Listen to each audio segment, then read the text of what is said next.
네, 안녕하세요. 정통국어 0802 5강 타는 목마름으로 같이 보도록 하겠습니다. 페이지는 25페이지고요. 자, 한마디 박스 볼게요. 1970년대 민주화 운동이 상징적 존재였던 시인이 민주주의를 향한 열망을 담아서 노래한 작품이다. 민주주의를 폭력으로 억압하는 이러한 독재 권력과 그에 저항해서 온몸을 내던지는 민주투사들의 모습을 감동적으로 형상화한 작품이다. 핵심 정리해 보겠습니다. 갈래는 자유시, 서정시, 운율은 내재율, 성격은 비판적, 저항적, 의지적입니다. 제재는 민주주의에 대한 목마름, 강한 열망을 얘기하는 거죠. 그래서 주제는 민주주의의 회복에 대한 간절한 열망을 얘기한다. 요것도 시가 조금 긴데요. 여러분이 먼저 한번 다 읽어보고 나서 선생님이랑 같이 이 필기를 조금 해보도록 하겠습니다. 자, 1년부터 한번 볼게요. 신새벽 뒷골목에. 이 새벽에 어느 뒷골목, 뭔가 이 햇빛이 쨍쨍한 곳도 아니고 으스스한 이 뒷골목을 공간적 배경으로 가져왔죠. 이를 통해서 암담한 현실, 암울한 분위기를 형성합니다. 이 뒷골목에 뭐를 하고 있습니다. 네 이름을 쓴다. 민주주의여. 이 민주주의라는 친구를 지금 여하고 너의 이름이라고 지금 의인화를 시켜서 이야기를 하고 있죠. 그래서 여기서 내 이름, 이거는 이 뒤에 나오는 민주주의를 얘기하는 거고요. 내 머리는 너를 잊은 지 오래. 내 발길은 너를 잊은 지 너무도 오래. 너무도 두 번이나 반복을 하고 있습니다. 그 다음에 여기 보면은 이 비슷한 구를 이렇게 또 반복을 하고 있죠. 그래서 대꾸법이 나타나고 있고, 그리고 나는 너를 잊은 지 오래다 라고 얘기를 하고 있습니다. 하지만 민주주의를 가슴으로는 잊지 않았다. 현실적 상황이 녹록지 않아서 민주주의에 대한 열망이 식은 자신을 오히려 반성을 하고 있습니다. 그래서 나는 너를 잊지 않았는데 너무 잊은 지 오래야 라고 얘기를 하는 거는 내 속마음과 반대로 얘기하는 거기 때문에 또 단어법이 사용이 되고 있는 것입니다. 오직 한 가닥 있어. 타는 가슴속 목마름의 기억이. 이 타는 가슴속의 목마름에 대한 기억이 이만큼 내가 민주주의에 대한 열망을 품고 있다는 것을 보여줍니다. 네 이름을 남몰래 쓴다 민주주의여. 너의 이름을 쓴다고 했는데 또 하필 이런 암담한 뒷골목에서 남몰래 또 쓰고 있습니다. 그러면은 누군가가 보면 안 된다는 이야기겠죠. 그거는 아까 우리 한마디 박스에서도 봤듯이 독재 권력을 얘기하는 것입니다. 그래서 이 민주주의가 억압된 현실, 이런 독재 권력 때문에 민주주의의 이름을 남몰래 쓰고 있습니다. 그 다음에 2연, 아직 동트지 않은 뒷골목에 어딘가에서 이제 빛이 들어오지 않는 그런 모습이 상상이 가죠. 발자국 소리, 호르락 소리, 문 두드리는 소리, 외마디 길고 긴 누군가의 비명소리, 신음소리, 통곡소리, 탄식소리, 그 속에 내 가슴팍 속에 이렇게 지금 소리가 굉장히 많이 나오고 있습니다. 그래서 이거는 민주주의를 억압하고 탄압하는 현실을 고발하고 있다. 또 소리니까 청각적 심상이 주로 등장을 하면서 이를 생생하게 강조하고 있습니다.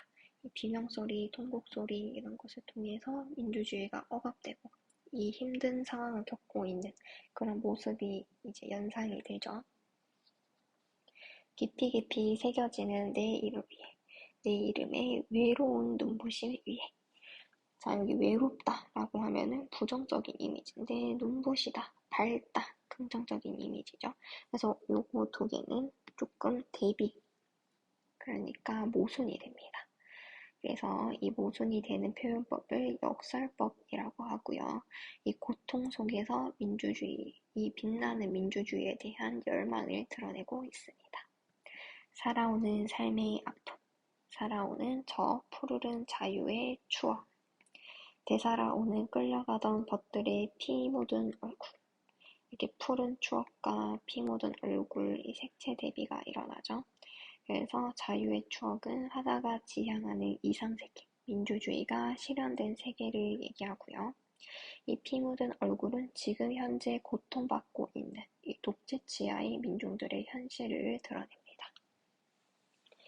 떨리는 손, 떨리는 가슴, 떨리는 치 떨리는 노여움으로 나무 판자에 백목으로 서툰 솜씨로 쓴다. 그래서 여기에서 지금 치 떨리는 노여움이라는 감정을 지금 직접적으로 표현을 하고 있습니다.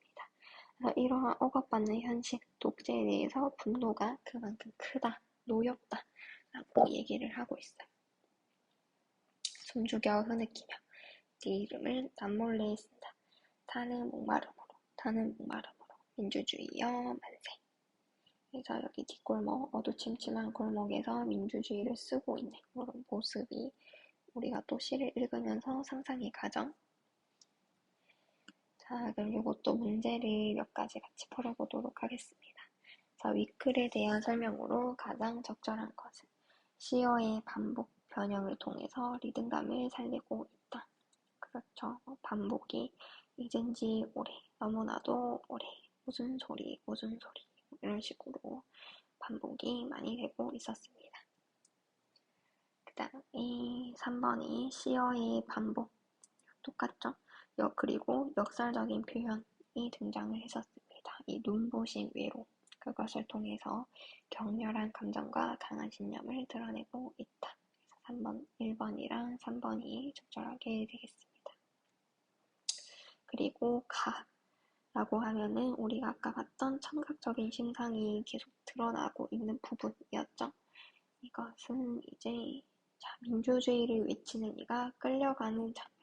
그래서 이 독재 정권에서 억압받는 현실, 통곡소리, 신음소리, 비명소리, 이 외치는 이가 끌려가는 듯한 그런 과정, 그것이 우리가 글을 읽으면서 이 이미지를 떠올릴 수 있었습니다. 그게 바로 이런 청각적, 이런 감각적 표현의 효과인 거죠. 감각적 표현의 효과로는 이런 이미지를 생생하게 떠올릴 수 있다라는 효과가 있습니다. 자, 그 다음에 기억에 대한 해석. 기억은 신새벽 뒷골목이었죠.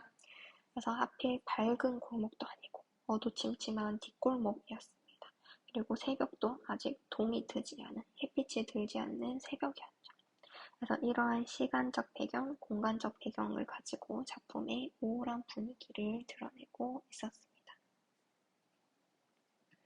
그 다음이 4번 문제를 한번 볼게요.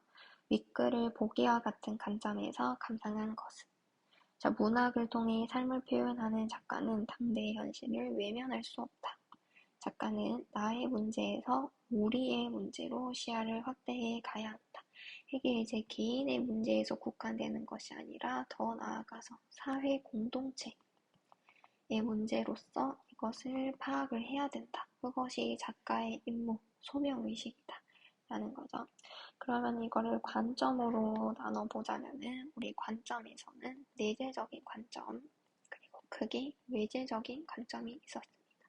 그래서 내재적이다라고 하면은 작품 안에서만 살펴본다 라고 해서 절대론적인 관점이 있었고, 외재적 관점에서는 이 작가가 어떤 생애를 가지고 왔는지 그런 것을 보는 표현론적 관점, 그리고 시대 상황을 어떻게 반영을 하고 있느냐, 반영론적 관점, 세계적 반영론적 관점, 그리고 마지막 세 번째가 효용론적 관점.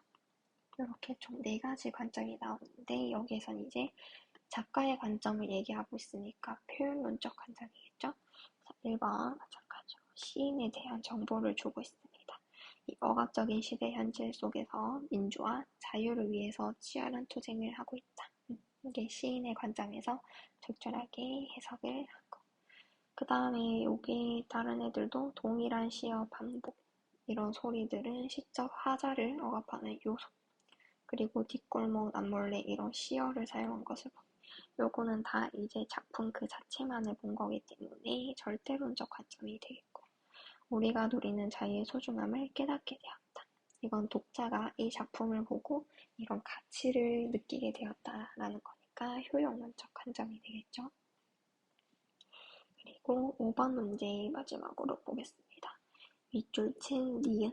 내 머리는 너를 잊은 지 오래. 너를 잊은 지 너무도 오래.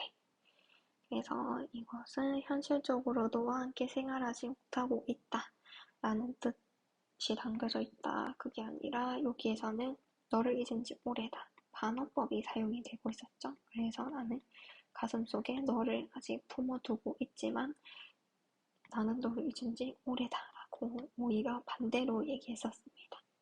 그래서 그것을 반복을 해서 의도를 강조했고 이 절망과 체념을 직접적으로 제시하고 있고 그리고 앞에 민주주의를 얘기하고 있는 거고 그리고 직접적인 묘사가 아니라 이 서정적인 자아의 심정을 토로한 것이게 되기 때문에 5번의 답은 4번이 되겠습니다. 그럼 뒤에 문제도 여러분이 마저 한번 풀어보면 되겠습니다.